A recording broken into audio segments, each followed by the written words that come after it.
Hey, welcome. This is lesson 155. My name is Dr. John Bush for the Science of Fantasy Football.com and my show, The Process. In fact, you're listening. This is an episode in my show, right? It's a video lesson. Uh, just one thing, vacated targets. I am still working on that. I'm to player level now. And I will get to that when I do. Just want to let you know I hadn't forgot about that journey that started in lesson 142. But I felt like I needed to go ahead and have strength of schedule with defense against the position metrics out there for people, since drafting is definitely picking up. This is team by team. This is kind of a thumbnail. We'll go into another round later on these same four teams, but it will be blocks, seasonal blocks, and looking at QB, RB, TE, WR, and the defense against the defense, right? So we'll look at that. And I guess we'll move. So this is using last year's data, defense against the position. I call it DAP, last year's DAPs. And instead of giving you the numbers, I went ahead and looked at each category and assigned a verbal tag, a written tag, tough, extra tough, which are the worst of the worst, right? The toughest of the toughest. And then below average tough, it's getting tough, but still a little slack compared to the tough.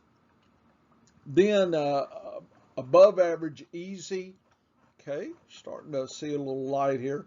Then easy and extra easy are the best for the team's offense at that position. So I, using the kind of an overall summation category, I call it off type, that's offensive type. And I took into consideration all the metrics, that's positional, and I kind of gave it a super assignment title. And if it was tough or extra tough teams to play against, then I highlighted those teams in red. So those teams that you should make note of for daily fantasy and lineups will be Arizona, Buffalo, Carolina, Chicago, Cleveland, Denver, New England, New Orleans. That's it. And the opposite are the matchups you want for your team and players, be Atlanta, Detroit, Houston, Jacksonville, Minnesota, the Jets, Seattle, and Washington. So if you look through there at the coloration and all the position, not everything falls with that giant, overall category, right? That's why we get to the positional level. But it's an overall kind of a big picture summation. And if there is no highlight, so it's no red or green, then it's said to be, you'll have to look, is a little easier than normal or a little tougher, right? So AA easy or below average tough. So you can figure that out. Anyway, I'm going to go ahead and put these on the website as well. Not only this video, but I'll have the slides as well, so you can look at it and have it as reference. I will change this up in about 3 weeks in, because that'll be the fresher data. So we'll kind of actually have to redo all this. So I got a lot of work to do. Yeah. Okay, moving on. First team, Arizona. And so the format, and I'm going to go through 4 teams at a time per lesson. This is the team, this is the week 1 to 18. I divided the segments, which will come in later, so I called it the FH, first half, LH, last half, and then the playoff weeks, 15, 16, and 17, PF. Then whether it's a home game or an away game, I colorize blue and orange. And of course, for Arizona, week 13 is the bye week.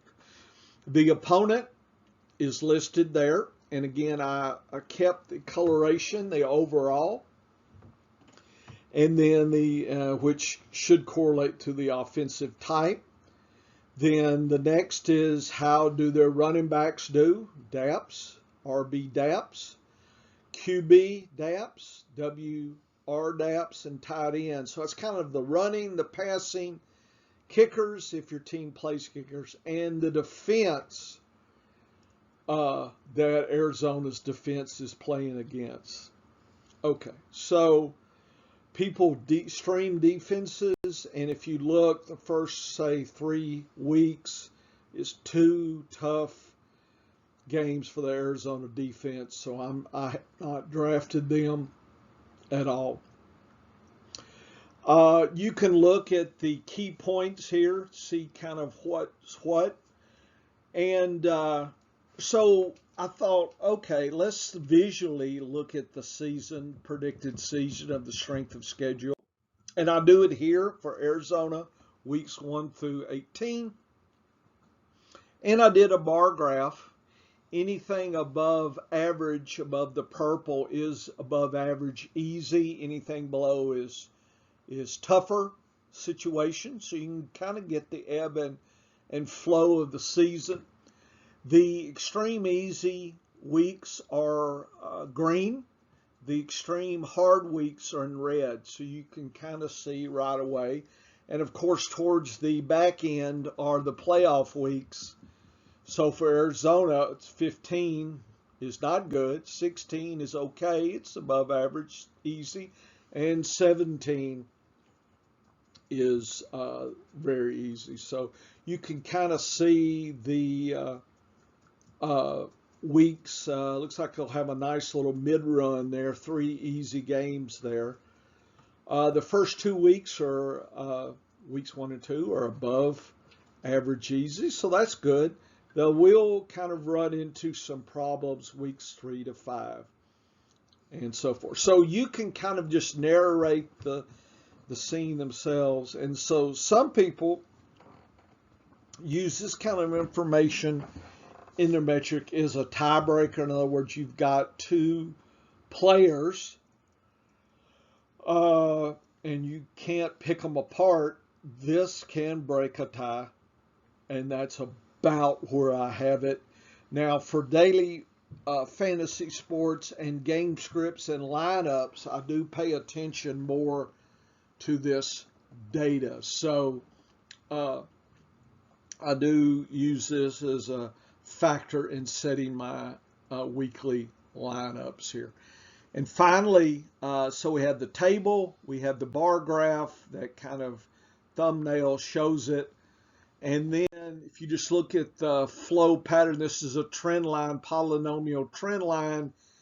Any part of the curve above the purple is easier segments and then tough. So it kind of looks like a sea serpent, right?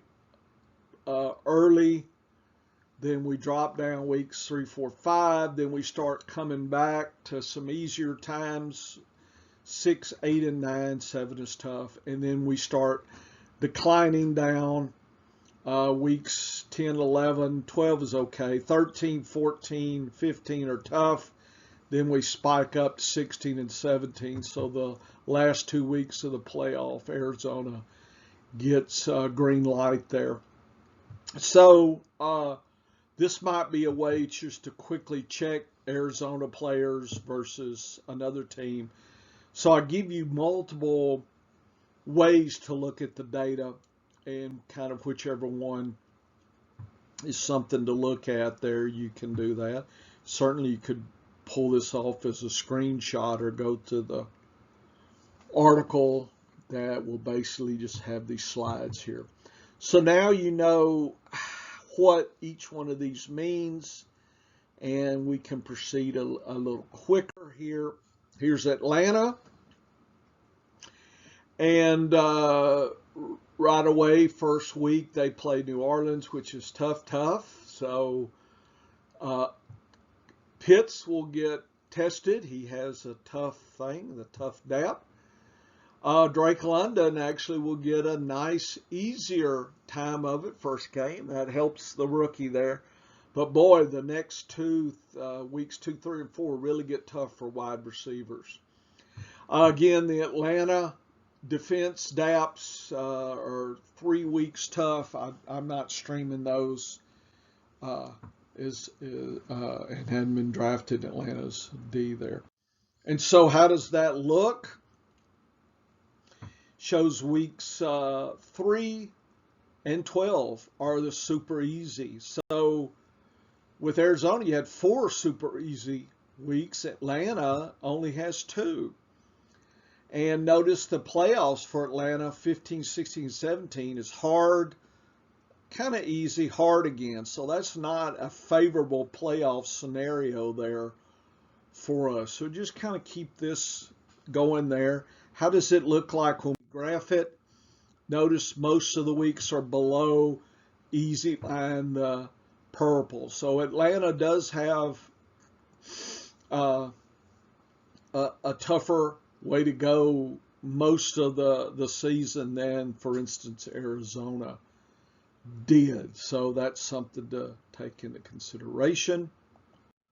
Here's Baltimore. Baltimore first game out. New York Jets. Extra easy. Hey, it's Jackson and the whole hee-haw game. Andrews. Everybody gets a celebratory week there. Then week 2, Miami is kind of a little bit easy, so that's good.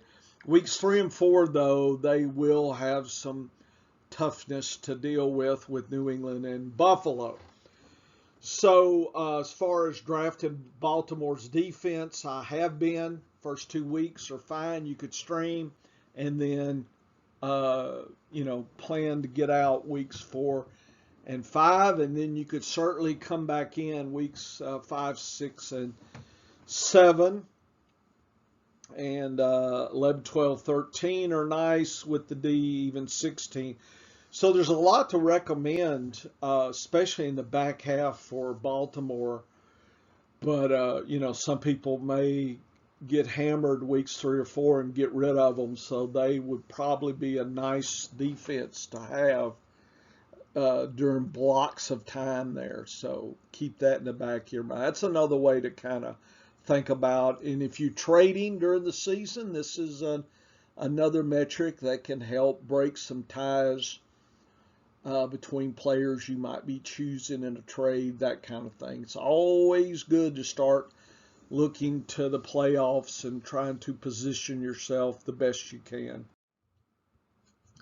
3 easy games, but 1, 2, 3, 4, 5, 6, 7 hard games for Baltimore. So in some ways, it's going to be a trying season. That's 7 tough weeks there. So just be aware, whoever you're drafting, it's going to looks like it's kind of hard or easy. There's not a lot of middle ground there.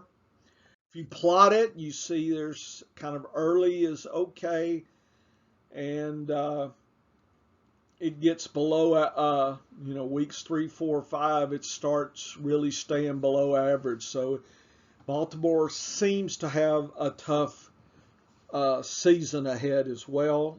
Arizona's looking a little better, aren't they? Yeah. Buffalo gets first 6 weeks before their bye. Week 7 is a little bit tough, a little bit easy, not bad. Notice, though, that their running backs have 4 tough games. In fact, only one easy game in the first 6. So they're going to be relying on their passing. If you take a look at the passing, the wide receivers and even the tight ends have at least 3 or 4 pretty good games there. The defense, actually, I know a lot of people are going to Buffalo, but the first couple weeks, it's kind of tough against the defenses, so I hadn't been taking Buffalo. Buffalo's who you want in the playoffs for playoff defense. Look at that. Easy, easy, easy, basically. And if we look at Buffalo this way, it is clear it's the tale of 2 seasons here. After about week 9 to 14, 4 nice games there. So I really expect coming out of the bye, Buffalo to really have a nice little run. The playoffs get a little bit easy, but week 16 is a little tough. Okay, it's tough, but week 17 back to easy. So Buffalo looks pretty good in all this. So it's nice to take a look at this. And how does this look overall? Actually, most of the season is above the easy line there. So that's nice. That really, really is. Buffalo has a pretty good deal, and that's fine because a lot of people are drafting Diggs, the wide receivers, Gabriel Davis, Allen. Everybody's expecting big things from Buffalo there. So we'll see if James Cook and Singletary can put it together. They have some tough weeks later on.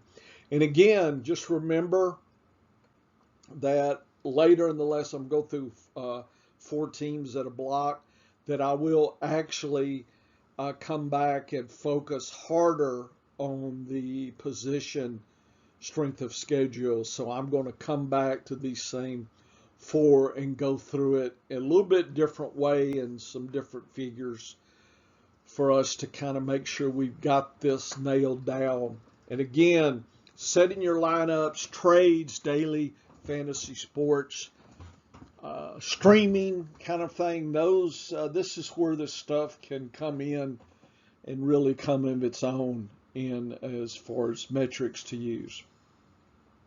Okay, this is the first lesson out of the gate with the strength of schedule, so-called SOS, which you might need SOS from your team. Anyway, this is Dr. Bush for the process. I'll have the next 4 teams coming up. Hang out at scienceoffantasyfootball.com. Check out our podcast, Data Lab, and the Science of Fantasy Football podcast itself. All those links are there.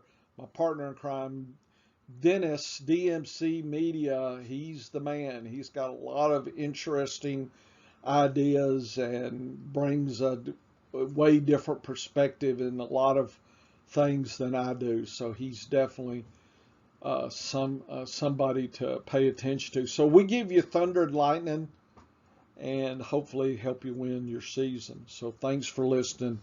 Come on back. Woo woo.